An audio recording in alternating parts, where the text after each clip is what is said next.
दोस्तों, शायद आपको पता ना हो कि आखिर धनतेरस के दिन घर के इस हिस्से में दीपक जलाने से हम धनवान हो जाते हैं, करोड़पति हो जाते हैं। हम भी अपने घर के इस हिस्से में धनतेरस और दीपावली पर एक दीपक जलाते हैं।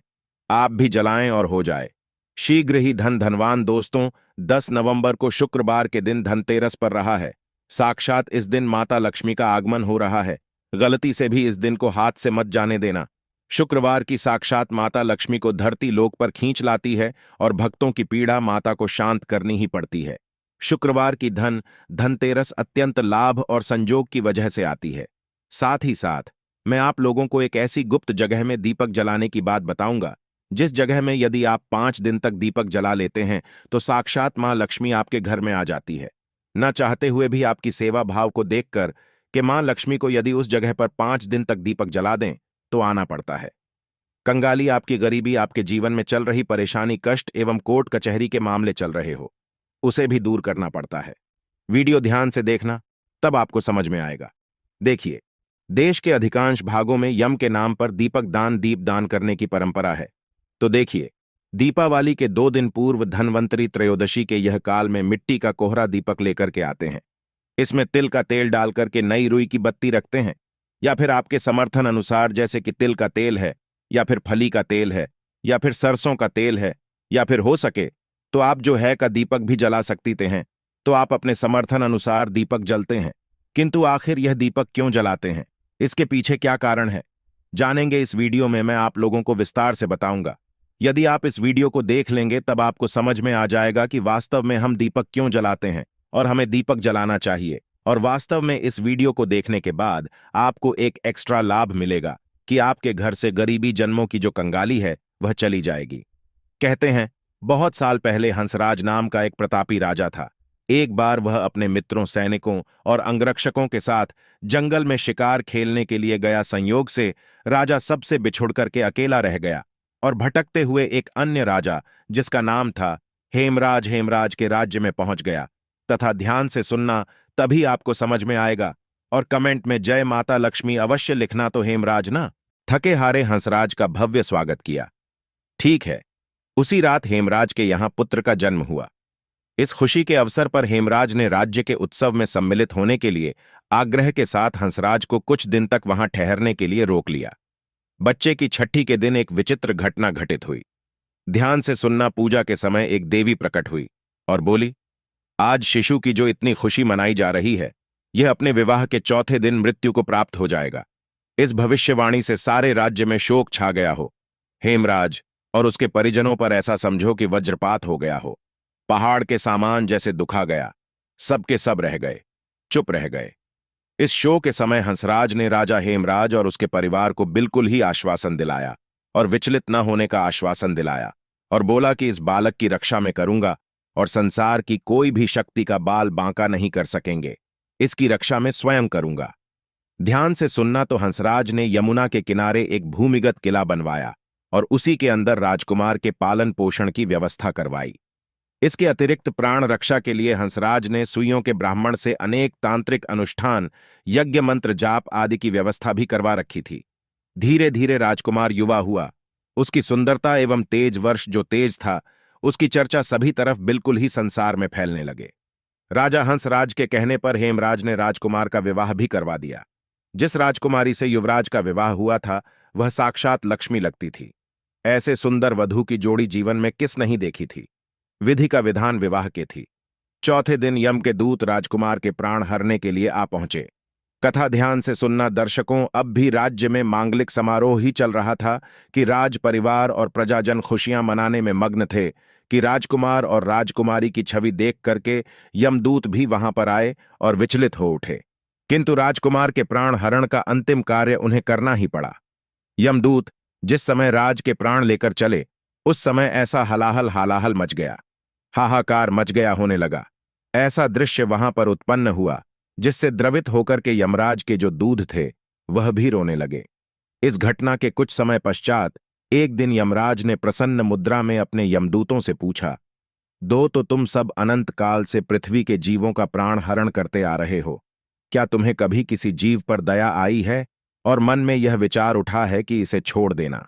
आइए ध्यान से। तो दर्शकों, यम के दूत एक दूसरे का मुंह देखने लगे और यमराज ने उनके संकोच को भांप कर उन्हें उत्साहित किया, जिसको मत यदि ऐसा प्रसंग आया है तो निर्भर होकर के थे। यमदूतों बताओ। इस पर एक दूत ने सिर झुका करके निवेदन किया। यमराज से मृत्यु के देवता यमराज से बोले, ऐसा प्रसंग तो काम ही आता है स्वामी, किंतु एक घटना अवश्य हुई है जिसकी स्मृति मुझे आज भी विचलित कर देती है। यह कहते हुए जो यम के दूत थे, उन्होंने हेमराज के पुत्र की प्राण हरण की संपूर्ण घटना यमराज को बताया। इस दुखद प्रसंग यमराज भी विचलित हो उठे और इसे लक्ष्य करके ध्यान से सुनना, इसका लक्ष्य करके दूध बोला कि नाथ, ध्यान से सुनना, क्या कोई ऐसा उपाय नहीं जिस उपाय से अकाल मृत्यु से प्राणियों को छुटकारा मिल जाए और मृत्यु के देवता यमराज जो ब्रांड हटे हैं इससे बच सके। तो इस पर यमराज ने कहा, जीवन और मृत्यु यह सृष्टि का अटल नियम है तथा इसे बदला नहीं जा सकता है। किंतु यमराज ने कहा कि धनतेरस को पूरे दिन का व्रत और यमुना में धनवंतरी और यम का पूजन दरअसल काल मृत्यु से बचाव कर सकता है। किंतु यदि यह संभव न हो तो फिर संध्या के समय घर के प्रवेश द्वार पर यम के नाम का एक दीपक, ध्यान से सुनना, यम के नाम का एक दीपक प्रज्वलित अवश्य करना चाहिए। इससे आकस्मिक मृत्यु और रोग से मुक्ति प्राप्त की जा सकती है। स्वयं यमराज ने बताया है कि यदि कोई भी व्यक्ति, ध्यान से सुनना, यदि कोई भी व्यक्ति यदि धनतेरस के दिन यम के नाम से दीप जलाए तो बिल्कुल ही कैसी भी आपके जीवन में अकाल मृत्यु आने वाली हो, बुरा समय आने वाला हो या फिर किसी के काल सर्प दोष जीवन में चल रहा है, वह दोष समाप्त हो जाता है। इसके पश्चात धनतेरस के दिन हो सके तो धनवंतरी जी के लिए प्रवेश द्वार पर यम के लिए और माता लक्ष्मी के स्वागत के लिए बिल्कुल ही दीपक जलाना चाहिए। यह भी कहा जाता है, शास्त्रों में लिखा है कि पितरों के नियमित हेतु यदि शमशान में इस दिन दीपदान किया जाए, दक्षिण दिशा यदि पितरों के नियमित ही तो इस दिन दीपदान किया जाए तो आपके मित्र यदि यमलोक में किसी कारणवश भटक रहे हैं, उनकी आत्मा ने यदि मोक्ष नहीं पाया है तो दीपदान करने से उनकी आत्मा को मोक्ष की प्राप्ति होती है, उन्हें प्रकाश की प्राप्ति होती है। और सभी पवित्र हिस्से में जैसे कि लक्ष्मी स्थान है, धन स्थान है, व्यापार स्थान है और वाहन स्थान कहा गया है। बहुत सारे हमारे घरों में स्थान होते हैं तो सभी स्थान में इस दिन पवित्र दीपक अवश्य लाना चाहिए। मां लक्ष्मी का इस वर्तमान भी है। एक कथा के अनुसार माता लक्ष्मी ने स्वयं कहा है कि जिस घर में धनतेरस के दिन, कल की मैंने कथा में बताया था, आप सभी दर्शकों को जरूर पता होगा, जिस घर में यदि धनतेरस के दिन 13 दीपक जलते हैं, 13 दीपक ही आपको जलाने हैं। धनतेरस के दिन 13 दीपक जलते हैं तो ऐसे घर में मैं मजबूर होकर के स्वयं साल भर निवास करती हूं और ऐसे घर को धन दौलत से परिपूर्ण बना देती हूं। और यदि वह व्यक्ति फिर आने वाली धनतेरस के दिन 13 दीपक जला दें तो मैं फिर उसके घर में रह जाती हूं। अर्थात आप आजीवन मां लक्ष्मी को प्रसन्न करना चाहते हैं। आप चाहते हैं कि मां लक्ष्मी आपके घर से न जाएं, आपके घर में धन दौलत एवं सुख संपत्ति एवं यश कीर्ति की प्राप्ति हो, तो आप अपने घर में धनतेरस के दिन दीपक जरूर जलाएं। चाहे आप सनातन धर्म से जुड़े हों, चाहे आप सलाह धर्म को नहीं मानते हो, एक बार यह कार्य करके जरूर देखना, आपका घर धन दौलत से जगमगा उठेगा। मां लक्ष्मी की कृपा से आपके घर में धन दौलत आएगी। कभी कभी आपने होगा, ऐसे लोग होते हैं जिनके घर में यथार्थ धन दौलत होती है, किंतु ऐसे व्यक्ति को सुख एवं शांति प्राप्त नहीं होती है। ऐसे व्यक्ति का मन जो रहता है बिल्कुल ही जैसे मेंटल बोल सकते हैं, एक प्रकार का बोल सकते हैं कि दिन भर ऐसे व्यक्ति कोमा में चला गया हो, या फिर ऐसे व्यक्ति को बोल सकते हैं कि पागलपन हो गया हो, उन्हें सुख चयन दुनिया का नहीं मिल रहा है। तो ऐसे व्यक्ति भी इस दिन उनके नाम से भी आप जो है 13 दीप दान कर देते हैं, आप में 13 दीप बढ़ा देते हैं, तो उनका जो मानसिक संतुलन बिगड़ चुका हो वह ठीक हो जाता है।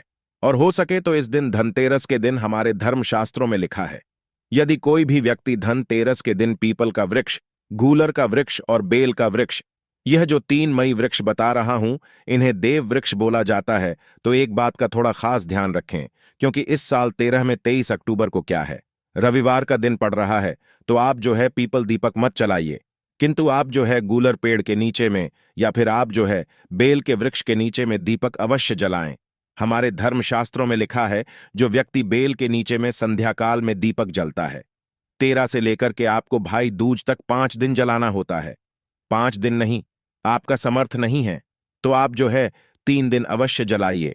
यदि कोई व्यक्ति शाम के समय में 3 दिन यदि बेल वृक्ष के नीचे में 13, 14 और अमावस्या अर्थात दीपावली, तो 3 दिन यदि दीपक जला लेते हैं तो मां लक्ष्मी ने स्वयं कहा है, क्योंकि जड़ समस्त तीर्थ निवास करते हैं। बेल के माता कात्यायनी इनके पत्ते में निवास करती है और इनके मूल भाग में ब्रह्मा जी निवास करते हैं। इसके मध्य भाग में विष्णु तथा पेड़ के संपर्क पूर्ण हिस्से में भगवान शंकर निवास करते हैं। बेल का वृक्ष पार्वती और महालक्ष्मी का स्वरूप कहा गया है और यह साक्षात जगत पिता भगवान शंकर को इनके पत्ते चढ़ते हैं। समस्त देवी देवताओं को चढ़ते हैं।